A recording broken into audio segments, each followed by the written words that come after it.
By day, he's a lawyer, but every free chance he gets, he's chasing bears in the backcountry. Tonight, Travis Adair joins me to talk bear hunting, spring seasons, and the adventures that keep him going back for more. That's the only time I've ever seen something like that. Then, in Tools of the Trade, I put the Ballista Bat crossbow under the spotlight. Then later, the rock star Kate Rundle drops by with some incredible bear footage in Kate's Wild Finds. Wild Talk starts right now. Welcome to Wild Talk, the untamed voice of Canada's outdoors, where raw stories, real people, and wild places collide. This episode of Wild Talk is one for the books. Let's talk wild. Wild Talk, powered by Better Call Paul, is brought to you by Better Hunting, Better Stories, Better Call Paul. Umarex, Hunt with Air. Bronc Beer, Great Buckin' Beer. Ballista, Elite Archery Gear. Welcome back to another exciting episode of Wild Talk. We are halfway through 2026 already.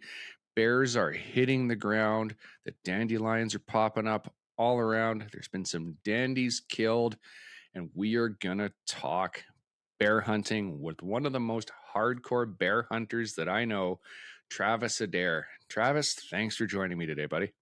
My pleasure. Glad to be here, man.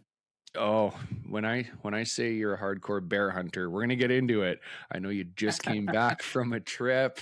Yeah. People may know you from your online presence. It even talks about bear hunting. But before we get into that, let's get into who you are. For those that don't know who you are, who is Travis Adair? Well, I'm guess what I do for a living. I'm a lawyer, but I don't really identify with much of that community.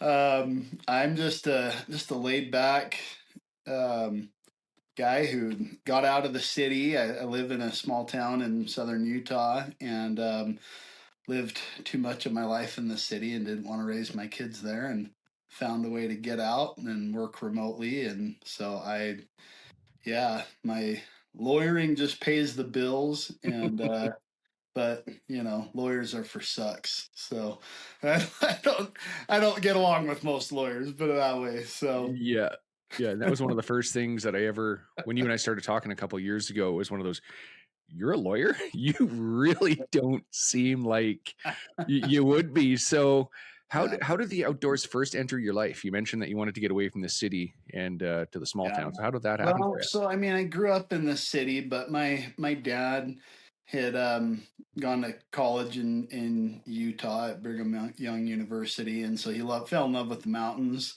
and started hunting when he was in college. And so he passed it down to, I've got two older brothers, and my oldest brother is just a hunting fanatic like me. And so and he's a lot older than I, so he was kind of a father-like figure and really spent a lot of time with me in the outdoors. So I mean, I became hooked on hunting and fishing, mostly due to the influence of my brother, and then also my father as well. So okay, what was the age split? What was the age split between you and your brother? 12 years. Oh, okay, so yeah, it's my grandfather on my dad's side was the youngest of 11. So Wow. Dang. Yeah, there's quite an age spread there. Yeah. So not more than 12 years, but 12 years isn't too bad. Winters in Canada. I mean, what else is there to do? I mean, You're not wrong. You're not wrong, man. It's he was small town Saskatchewan boy, so I don't imagine there was too much more to do there. Yeah. But wow. You're not wrong. You're not wrong. So what was your very first hunt? What was that like? So my first hunt was when I turned 10 in Arizona. As I grew up in Arizona, and Arizona allows big game hunting at 10.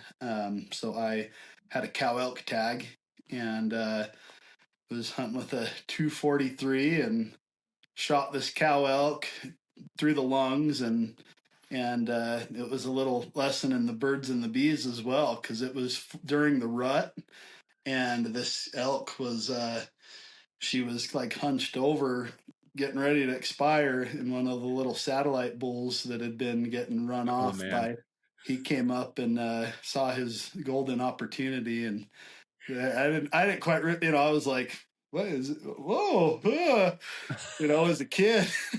Yeah, And so that was my first hunt, definitely a memorable one. no kidding. And yeah, so my wife hates that story. So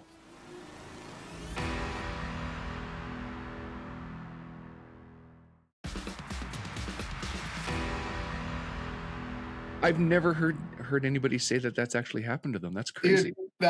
that's the only time I've ever seen something like that in my whole, lifetime in the outdoors and my very first hunt. Yeah, So you hear yeah, sometimes, and you see video of where somebody shoots like a big deer, and the deer's on the ground, and another buck will walk in and try and kick the yeah, crap out of it on the ground, but oh yeah, never that. yeah. I've certainly seen bears Yep. go at it on a dead one, but yeah, nothing like that. It was crazy. So S- ingrained in my memory. It probably, yeah. So any any weird stuff about me, I can just blame on that. You no So kidding. Until you think you've got a crazy hunting story, let me tell you about my first. yeah, Jeez, I, I can only imagine what went through your mind at the age of 10, right? It's still clearly bugging you all these years later. That's unreal. So, when did you get your first black bear, and how did that become an obsession for you? so that wasn't until a little later in life. So um, growing up, I watched Jim Shockey, and so it was like, oh, bear hunting looks cool. And so it was always something I kind of dreamt about wanting to do. And then I was in college and had always wanted to experience Alaska, been dreaming of Alaska since childhood. And so I blew off a year of school, and parents weren't very happy about that. And packed up my stuff in my truck, and drove from Utah to Alaska, and worked construction for a year there just so I could hunt and fish. And so I had a roommate that had grown up there, and he was an avid fisherman, never really hunted, and he was just telling me his little honey hole where he would go salmon fishing during the fall spawn was just loaded in bears. And so I like checked the regs and everything and was like, okay, we can hunt there. Like, let's go. And so I had a grizzly tag and a black bear tag, and I um, we went up just for like a 3-day hunt, and on the second day of the hunt, killed my first black bear at 7 yards in the alders. And then actually right before that, so we had hunted the morning and gone on this big trek through this, and kind of got into some spots on the river that were really hairy and nasty to get out of. And so came back and crashed at camp for a couple hours, and woke up to a black bear trying to get in my tent, actually. So that was like right in my face, and was scrambling for the gun to try and kill it, and it just slipped off into the brush. And so that a couple hours later, I kill a bear at 7 yards, and then we get done skinning that, and I spot a grizzly bear downriver, and we'd seen the same bear briefly the evening before, and he had, soon as he, like, it was pretty close, he popped out and he just walked onto us and saw us and didn't like that, and so he disappeared. But he was a little further downriver the next night, and so I just slipped into position and shot him, dumped him into the river, and we start celebrating and thinking it's over and all stoked. And then I hear this, just what, that bear torpedoed out of the river. Oh no. And it's the exit wound on that animal. I don't think I've ever, like, it. I shot him with the 300 short mag that was my go-to back then, a long time ago. But it was a Nosler Accubon. It ate Hmm. him up. And so he had no vitals left. Like, there was his lungs were gone, top portion of his heart was mush, and yet he torpedoed out of that river and went 50 yards into the alders and was making all kinds of noises that I'd never heard. And, Mm-hmm. so it was like, went from this moment of celebration to a little sheer terror. And then it's getting dark and it's like, all right, let's put on our headlamps and go crawling through the alders, Yeah, as a kid. on Like a I wounded was bear. 22 years old. I was 22 years old, and I didn't have any experience with bears. So like it was that, that experience hooked me for life. I mean, that was just because there's nothing else I've done in my life that anything close to that. Mm-hmm. Mm-hmm. So the adrenaline of that, the excitement, the terror, all of it, just those elements hooked me for life. Oh yeah, and a lot of people don't realize just how tough a bear can be. Like you can Oh take yeah. out the heart and the lungs, as you said, and they will still run for 50, 60, 100 yards sometimes. It's unreal. Yeah. Yep. Especially grizzly bear. Yeah. Yeah.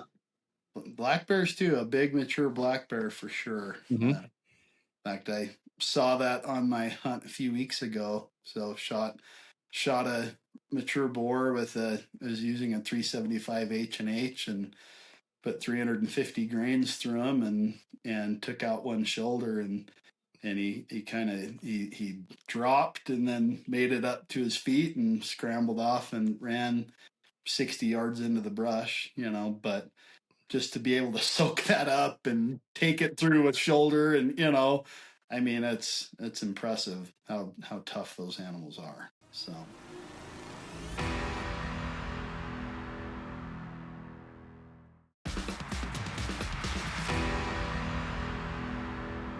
Let's just pivot a little bit. You hinted that you were a lawyer, right? And you don't get along with them for the most part. So a hunter and a lawyer together, like how do you navigate both sides of your life? yeah. So I actually work remotely for a law firm that's in the Phoenix area. And I just had to get out, and I was kind of exploring options, and then it kind of dawned on me, well, just go and do it remote because I had the, the they couldn't they couldn't replace what I was doing.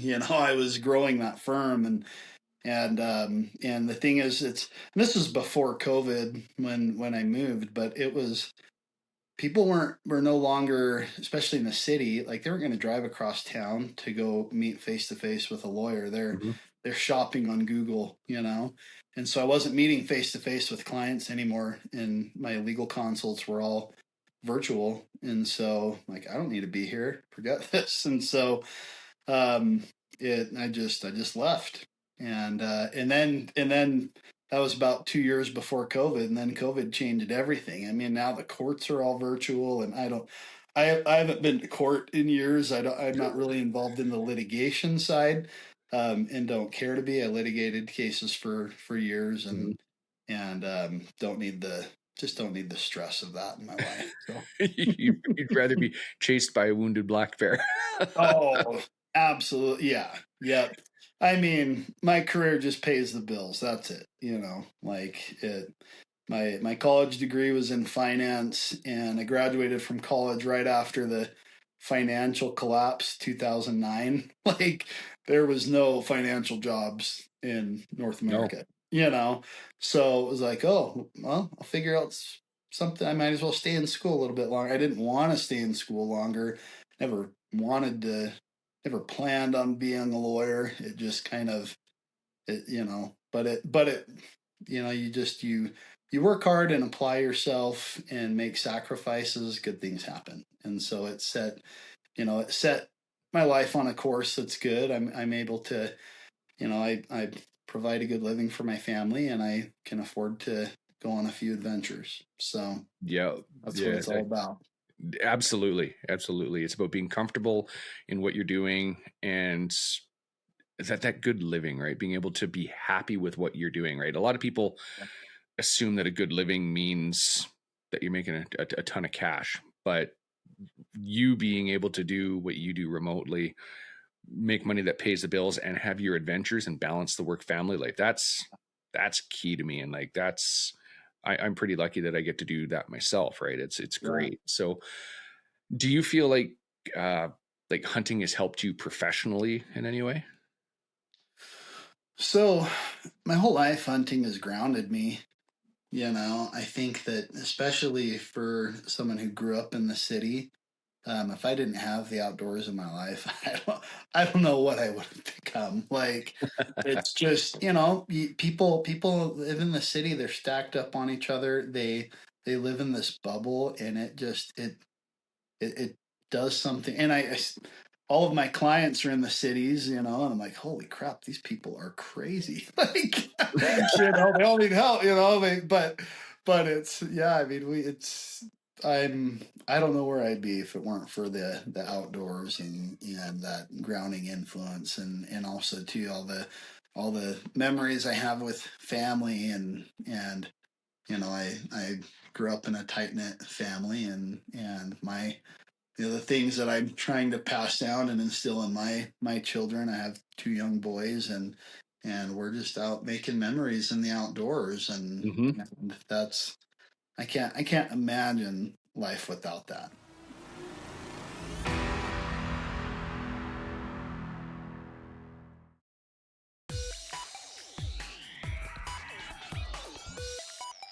All right, everybody, we are checking out the all-new Bat Ballista Crossbow today. This thing is compact. It's got a bunch of cool features. We're going to dig into them. First thing that caught my attention about this thing when I unboxed it was the size. It is compact, but it's also got a fully adjustable stock, simple click of the button here, multiple different lengths to adjust to the particular user that's picking it up. The design here is clearly built around keeping things lightweight, streamlined, and easy to transport. Whether or not you're loading up your truck, the side-by-side, heading out into the backcountry, this thing is going to do it and fit in wherever you need it to. One of the features that really stands out is the rail system. You got lots of flexibility here when it comes to optics, accessories, whether if you want to run a laser, a more traditional scope setup, or a red dot like I've gone here with today. Ballista also offers the cool option to add a fishing reel attachment for bow fishing applications. But always make sure to check your local regulations before heading out. Visually, it definitely leans into a more modern look compared to traditional crossbows, but once you spend a little time handling it, you can really see the focus on portability throughout the entire design. Overall, the Ballista Bat takes a different approach to the crossbow category. Strong emphasis on compact handling, customization, and portability. Check it out today.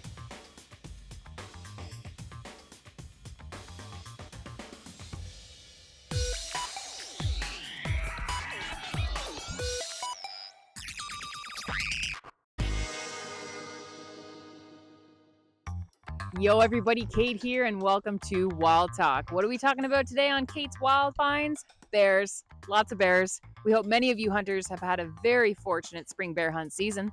Man, the internet's just like blowing up with a bunch of deadly bear videos right now, so why don't we check them out? In 3, 2, 1, let's go. All right, everybody, first up, we have the absolute unit of a black bear in miniature form.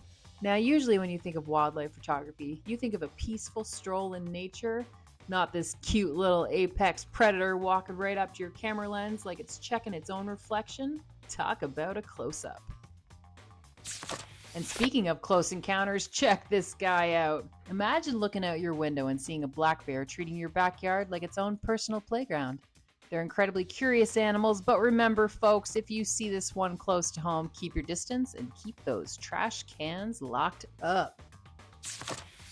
Next, we're shifting gears to a quick short that reminds us just how fast these massive creatures can move.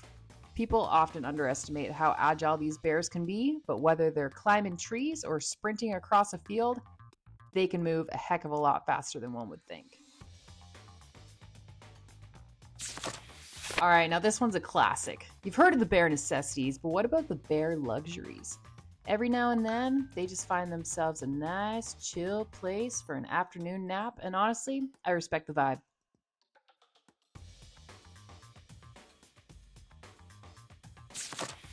Next up, we're heading right into the heart of beautiful Alberta. Look at this stunning footage. Seeing a bear in its natural habitat against the backdrop of the Canadian wilderness is always breathtaking. 10 out of 10 would recommend. This guy bows to no one. He's got no rules. See a fence? I'm going to hop it all day. No problem. It's a beautiful reminder of why we need to respect and protect those incredible creatures.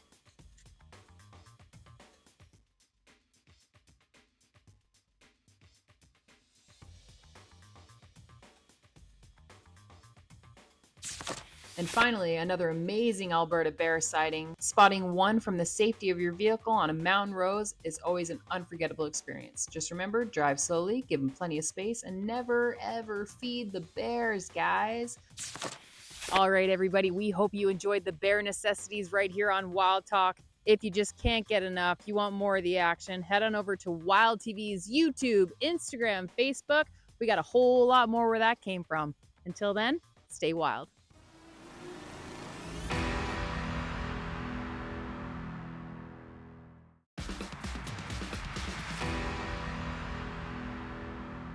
I've followed you for a while, and you definitely do integrate your family into the outdoors. I love watching the kids out doing their stuff, and I find I'm pretty sure you would as well, that the more you see on social media, it seems more the modern sort of lifestyle has disconnected people from nature. Oh, absolutely. Absolutely. Yeah. And it disconnects people from it disconnects people from reality, you know? Like it just we weren't designed to live like that. I No. just truly believe that, So it affects everything. And so when I lived in the city, I was fortunate. I spent a lot of time in the summers in the mountains and things, and but also too, my whole life kind of dreamed of getting out. Like this wasn't where I was gonna be forever, Mm-hmm.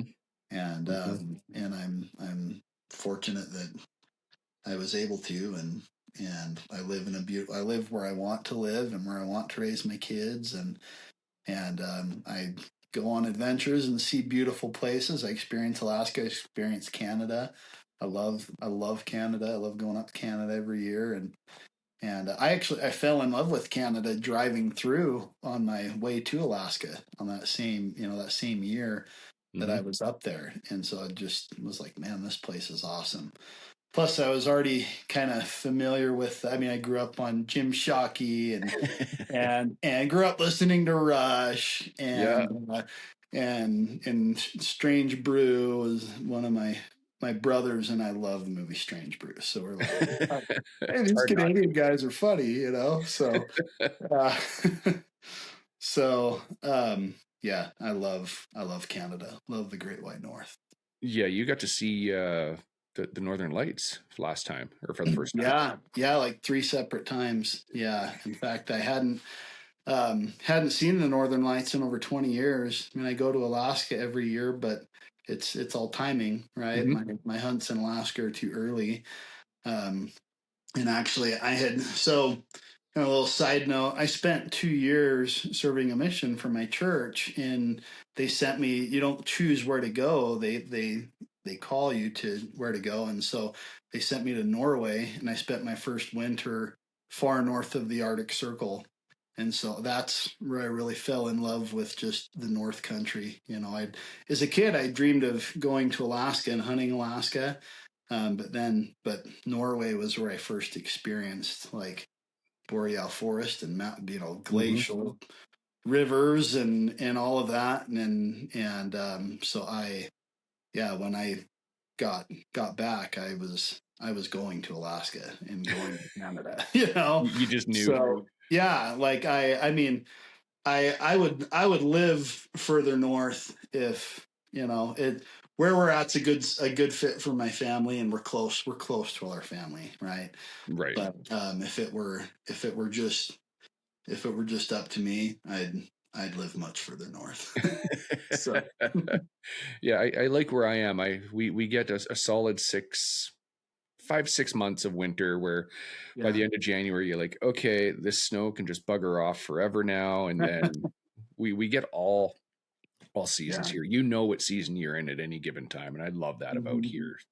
It's yeah, not But it does get cold, right? Sometimes we'll get in the dead of winter, like mid-December, we'll get -40 with the wind Celsius. So Yeah.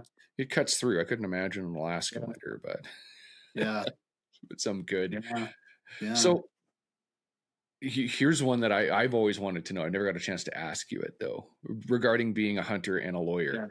Yeah. Have you ever, has this ever come up with a client? Like you being a lawyer and a hunter when a client comes to you? Not really, unless I bring it up to Okay. like connect if it's the right kind of client, which they're pretty rare. So no, it doesn't really like my it's I've never really have clients go search me out on social media or, so my social media is precision bear hunter, Exactly. so they're not, You don't hide it. it's so and the only thing they see is a law firm's website with me and a headshot for the only time I've been dressed up in the last 10 years.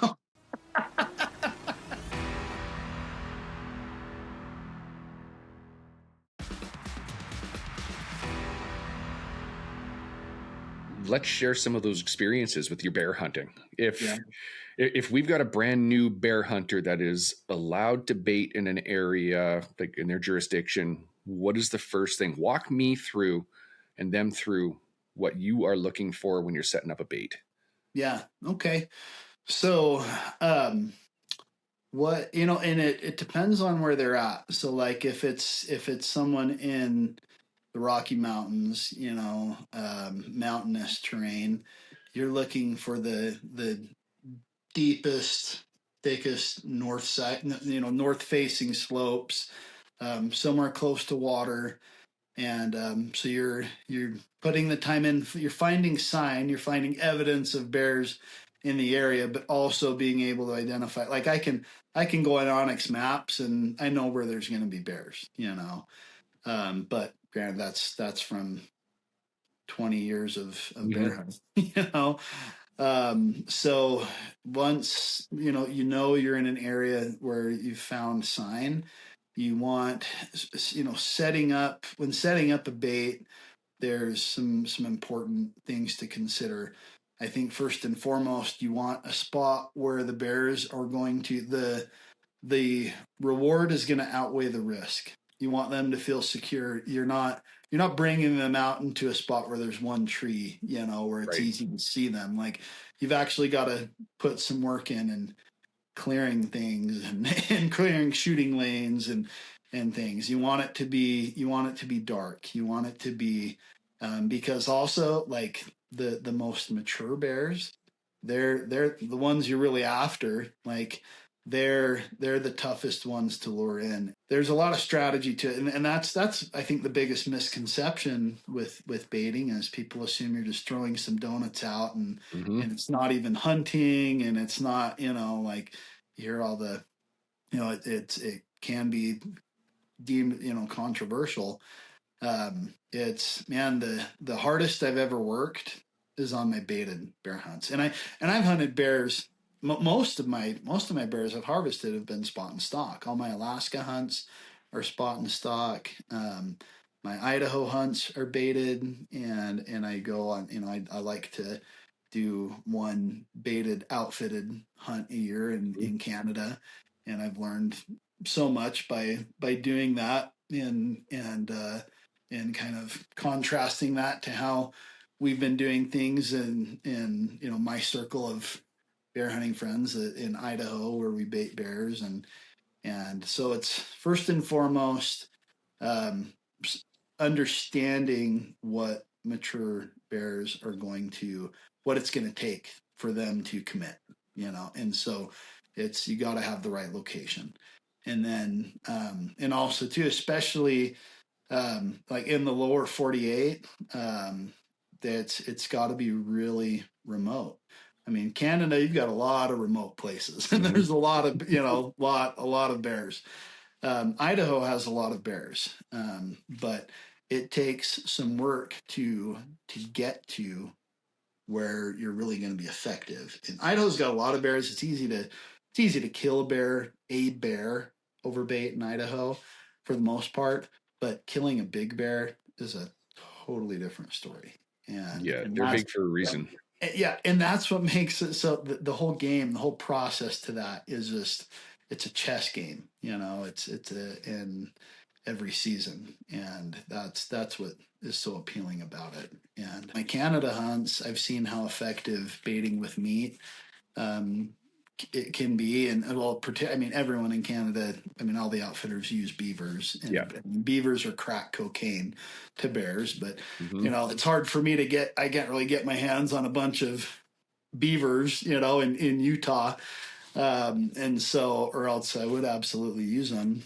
So we're relying on, I mean, I guess you could call it sweets, but you can't over sweeten a bait to the point, like, you need to give them fats and proteins, things that they can it almost simulates a natural diet mixed with sweets, or else they'll eat a certain amount of it and they'll disappear for a while. They can't, they can't just gorge down on candy and chocolates. It's not gonna hurt them, but it's not what their bodies require, and so I mean, in the lower 48, when we have a really good acorn crop in certain states, it can be really hard to bait bears because they're gorging on acorns. And, so trail mix is very effective, and then we mix the sweets, and then putting a lot of scent in. So I'll be spraying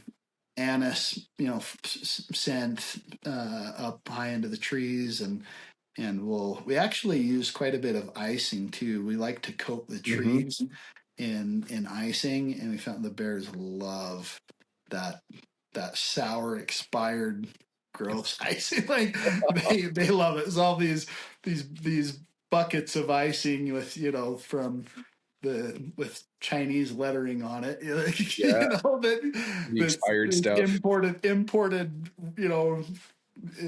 commercially imported restaurant, expired icing, and it's pretty gross. They go crazy for it. So it's but again, like, they've got to have some natural feed. It's not so much just luring a bear with sweets. That alone is not highly effective.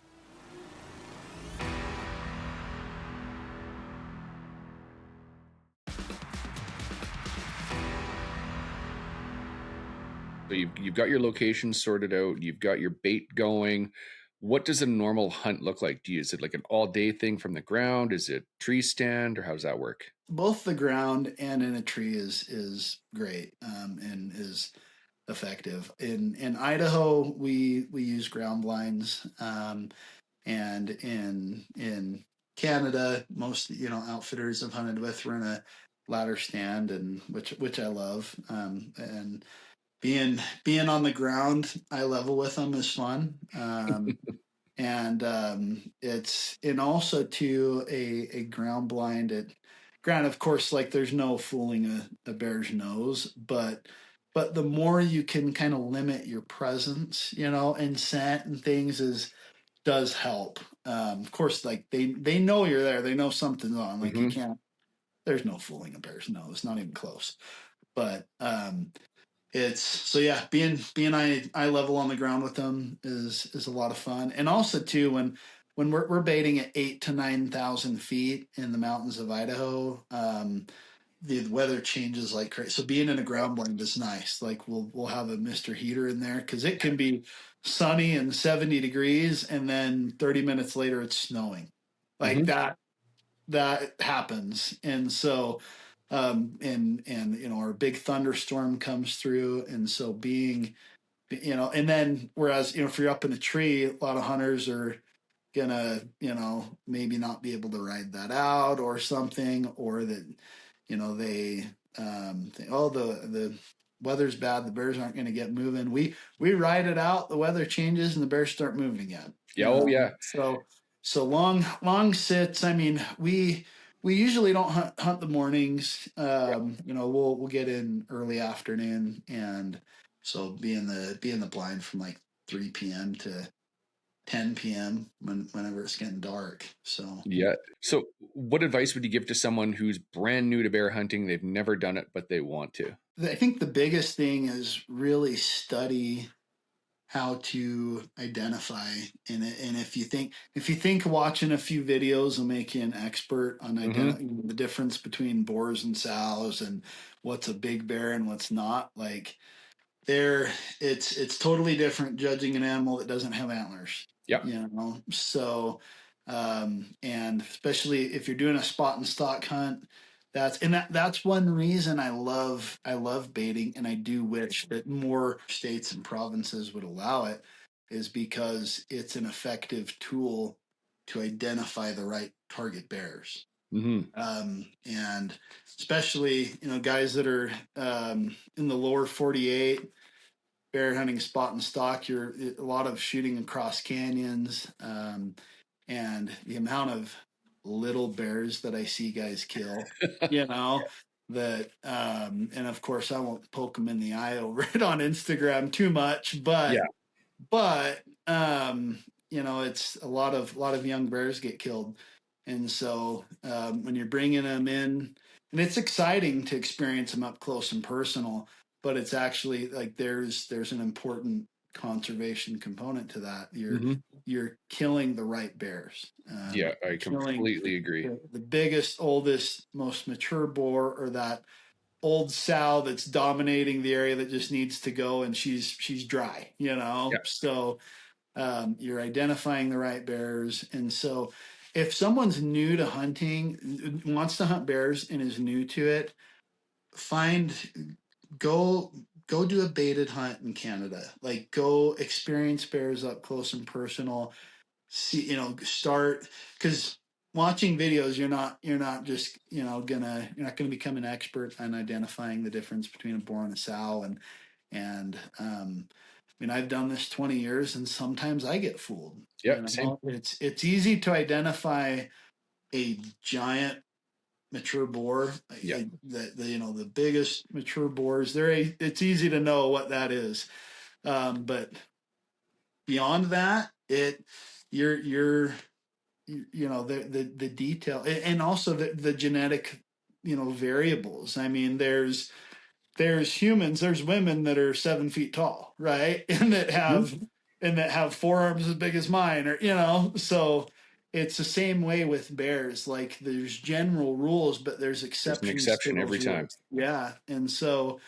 Um, and so if someone wants to get into it, go to Canada, do a guided hunt, go to northern Alberta. You know, shoot me a DM. I'm happy to give you a referral of someone that wants to go on an awesome bear hunt. I go every year.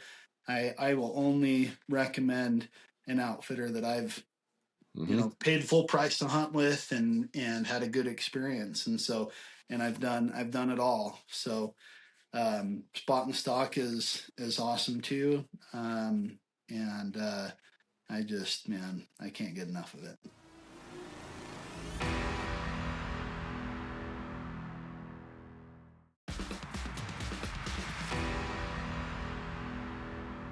Biggest piece of advice I give somebody is very, very similar to what you just said, is take your time. You never, you'll get tripped up. As you said, you'll know the great big boars. They have a walk to them. They have the stovepipe legs, but that's not always the case. A few years ago, probably 7, 8 years ago, I shot a 6'1" nose to tail dry sow, thinking it was a boar. Scarred up face, walked up to it, flipped it over, went, wow. Took my time, watched, and had the canines were broken, the front teeth were ground right down. Wow. Bio that I know, which is a great bear to perfect kill. one to take. That, from a conservation standpoint, like those bears need to go.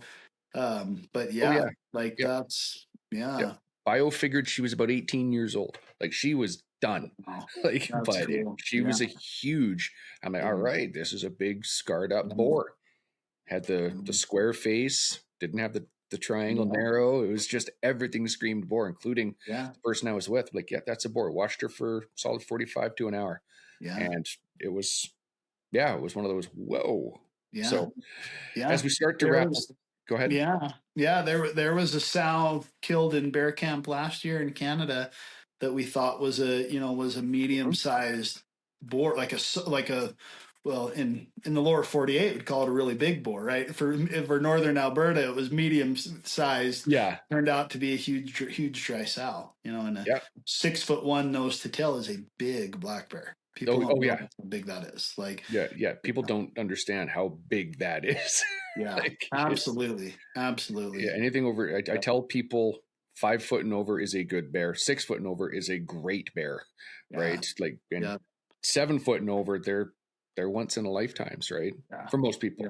Yeah. Unless there's somebody like yourself or me who just says, you know what? I've not killed a 7 foot nose to tail black bear. Not a black bear that big. No, I mean, I've got 4 black bears over 19 and a half inches, and I'm still waiting for that. I'm still waiting for that 20. Crack the 20.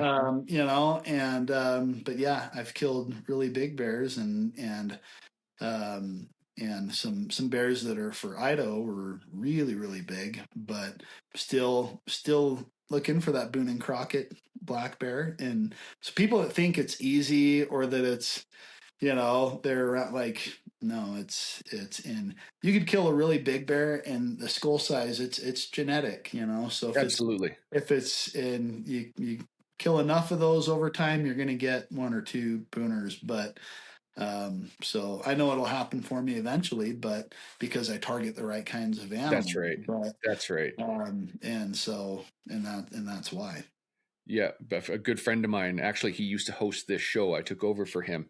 He and his wife last year, they were out with their kids, and she got her first black bear ever on the coast. And if it holds, I don't know if they've remeasured it. I'll have to text them, but it was going to be number 13 of all time, her first bear. Oh. I'll have to text you a picture of it. It'll blow your mind. That's her first bear ever, so she's ruined. So, man. Yeah.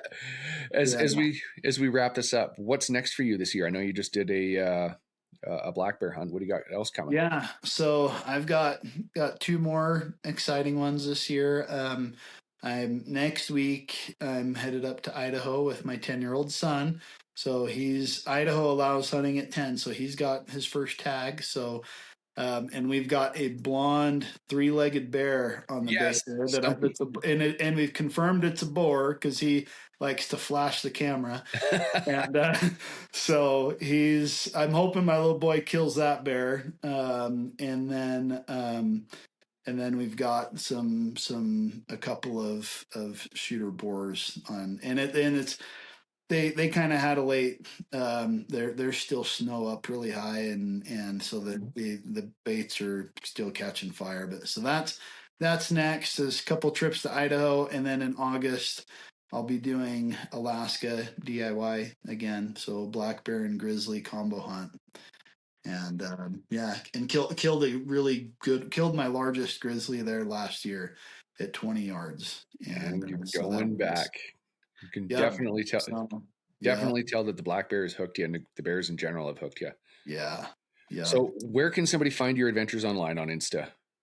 Yeah. So it's precision _ bear hunter. Yeah. If you have any questions about bear hunting, feel free to shoot me a DM. If you're looking to do a bear hunt, I can make recommendations because I've done a lot of different hunts, and I love coming up to Canada every year. And something my Alberta hunt this year was incredible, and just can't wait. That's all I can think about is getting up there and taking my little boy in a year or two.